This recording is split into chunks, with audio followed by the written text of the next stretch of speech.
We are 2 days away from drywall. It's crunch time and I need to build a wooden soffit around this ductwork. We're technically in utility or garage space and this ductwork needs to be walled off from the rest of the garage by code. The ductwork is already insulated, but I'm actually going to insulate the soffit as well. So now it's just a matter of actually cutting the 2x4s and making this thing. So I have a good idea in my head of how this is going to work. It should be pretty simple. I'm going to take you through each step of the way and my thought process. Of course, this is going to vary for pretty much any soffit setup in a finished basement or something like that. But hopefully you can use something in this video to inform your next soffit build project. This thing is pretty long, about 30 feet from where it exits the utility room to the other end wall here. And how I'm envisioning this, because it's obviously got that 45 jog, is we build one long wall along this side, one long wall along that side, and then figure out the little diagonal wall that's going to connect them in between. That will make up the whole side of the soffit. Then I'm going to mount a ledger, like a 2x4 ledger underneath here, nice and level up against that wall, and connect them with 2x4s on edge this way down beneath. That way I have room for insulation and it'll be a nice solid structure for drywall. Of course, before drywall, we're going to finish putting our Siga Myrex on as well. That's a little special detail for vapor control, and this is going to be one airtight HVAC soffit. Step one, let's get our ledger mounted. So this is what I'm working with here. I got the laser mounted exactly where I want it. Here's the trick on that. I happen to have a garage door in here, and the laser comes with a metal mount that stuck right on the garage door. That was perfect. So it's projecting a line exactly where the bottom of my ledger is gonna go. And what set that was this drain pipe, my condensate drain from my mini split. I was kind of conscious of this when I set this up. I only have about 1 inch of clearance beneath that to where my red line is. So that's about as high as I can get the soffit and still have some amount of wood there. Kind of measured and scribed and snapped the chalk line this taper, which I'm gonna have to taper this down to accommodate that drain pipe, but that's not too big of a deal at all.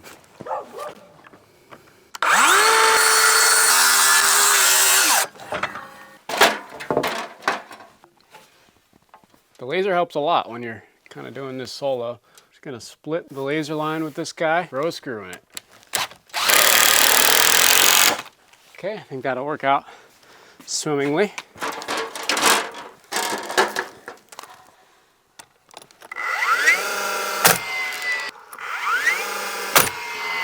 I've only got 2 3/8 inch nails in this gun. I don't want to go too hog wild with a 3 inch or 3.5 inch nail and then accidentally have a blowout that hits a wire in this wall. I don't have much and it's all centered in this 2x6 wall. So it's not really too crazy of a risk, but I can't be too careful at this point in time. I'm gonna skip the bay where I have my mini split line sets. I'm not even risking that. The only thing this is holding up is drywall. So it's really not too much of a concern.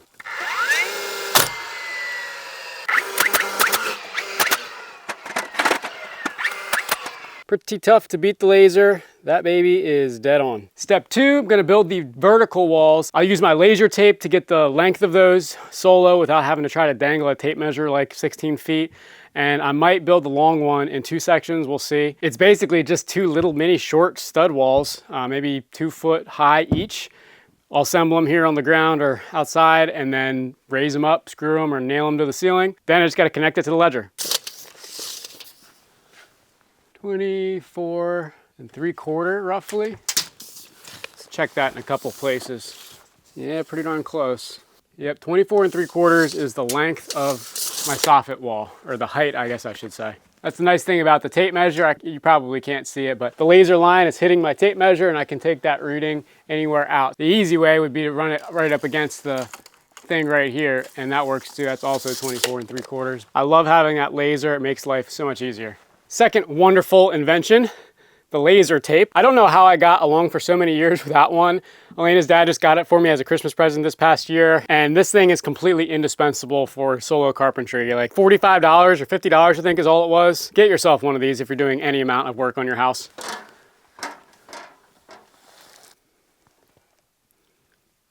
right, we'll go with 17.6 as the length. No, because I got this bump out. I ran out of light outside, but I got my 3 top and bottom plates cut to length, 8'1", 5, and 11. Now I'm just going through and marking 16 on center. I got them all butted up together so I can do it all in one swipe with my speed square.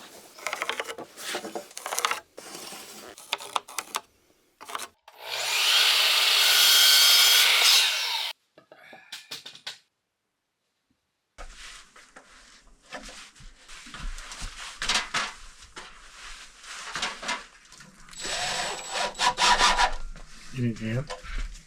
I guess I got it with the help of a screw. But if you want to just give it a push up on that end, that would be helpful.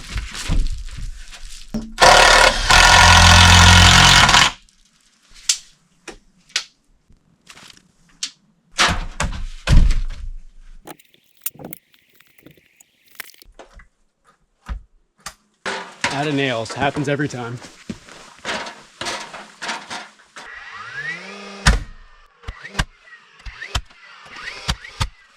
And by the magic of film, all the rest are hung. Those weren't too bad. Did the same technique, started in the middle with the screw. Mark helped lift the other end and we got her up there. By the eyeball test, it is really not too bad. Definitely a little bit of a bow out in the middle, but once we get our cross braces in there, it's good to go. I took my my 2-foot level at the end where I nailed it into that stud. Luckily I hit a stud, so I didn't have to put blocking in. And I plumbed that one end. So as long as I take the measurement from that end and make all the blocking down here all the same, then it should be good to go. Nice and plumb and flat bottom and ready for drywall. Well, after I insulate it and put this Myrex on it anyway. Now for the hard part, which is this diagonal, I'm gonna clamp a board up there and just sort of scribe it so I can get the 2 right angles, because it's gonna be something weird because I just totally eyeballed the length of these things. So let's give that a shot. I cut the board to the length of that outside corner to this inside corner because it won't be any longer than that. Now I'm just gonna match those corners up.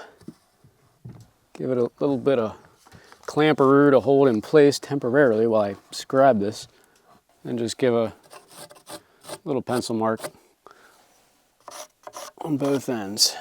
The laser is great for lining angles up. I love using this saw. Makes me happy every time I use it.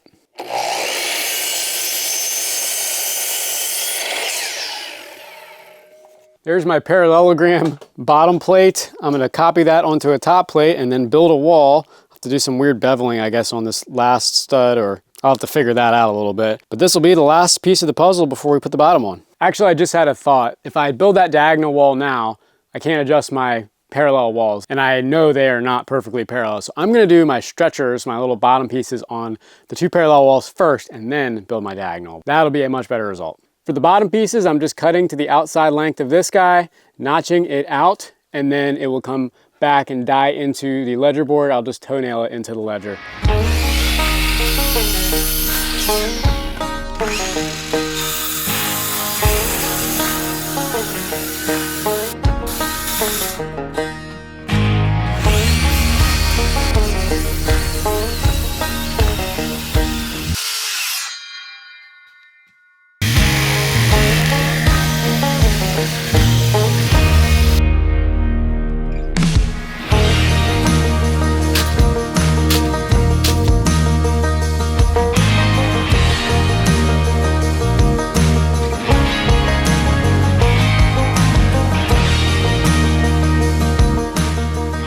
Definitely starting to look more like a soffit now, except we just don't have a middle section. But I thought that turned out pretty well. Everything is really solid and secure after nailing it all together. At the end here with this taper, I had to switch it up a little bit, did some 2x4s on the flat with pocket hole screws, and at the very end I only had 1 inch, so I had to rip a 2x4 down, and there's just a pocket screw in there, really just for some drywall nailing surface, screwing surface, whatever you want to call it. I was even thinking while I was doing this, I probably could have just done pocket holes the whole way.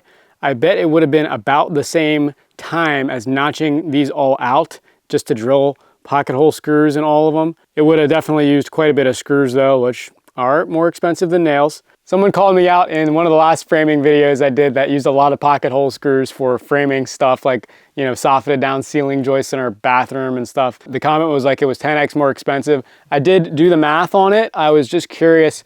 The cheap old Grip Right Home Depot screws that I'm using, they're 2.5 inch by number 9. They're like $45 a bucket. It comes out to like 5 cents a screw. And the nails are, you know, Paslow standard 3-inch framing nails. I think they were like 2.9 cents a nail when it came down to it. Framing nails are not as cheap as you think they are anymore. So the screws worked out to be like 1.9 times more expensive than the nail. So they are more expensive, almost double the cost, but we're kind of splitting hairs here in the grand scheme of the project. So on to the diagonal wall. That should be okay. I'm gonna have to remock that up because these probably moved a little bit, so I'll have to redo that. And it should just be like 4 vertical pieces, a couple horizontals, and we should be done with this thing. And there she is. That was pretty easy. The only thing I'll have to do once I get it up there is infill at this corner. I gotta bevel something down so there's a solid something to screw drywall to right at that sharp corner. Let's see how it fits. The final wall. It should go in there. Oh, I think it'll work. Let me get a screw in this thing. Now we just got to do some massaging to get it to fit perfectly. Oh, I don't know if it's going to be perfect, but fit decently. I think I can get it with just a screw. Yeah. And it works too. This thing was right at the limit of what my big circular saw could do. It's like a 48-degree bevel.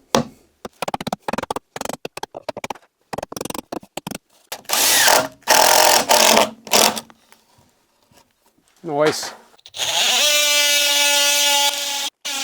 And that, my friends, is an HVAC and utility chase soffit. I think it turned out pretty nice, if I don't say so myself, and got it done in about 5-6 hours. I'm still gonna put some insulation in my stud cavities in this thing and then do the Siga before our drywallers come in and sheetrock this. But I'm gonna call it a wrap on this video for the framing. I hope you got something out of this and can apply it to your HVAC soffit build if that is what your project is. As always, thanks for watching and we will see you on the next one.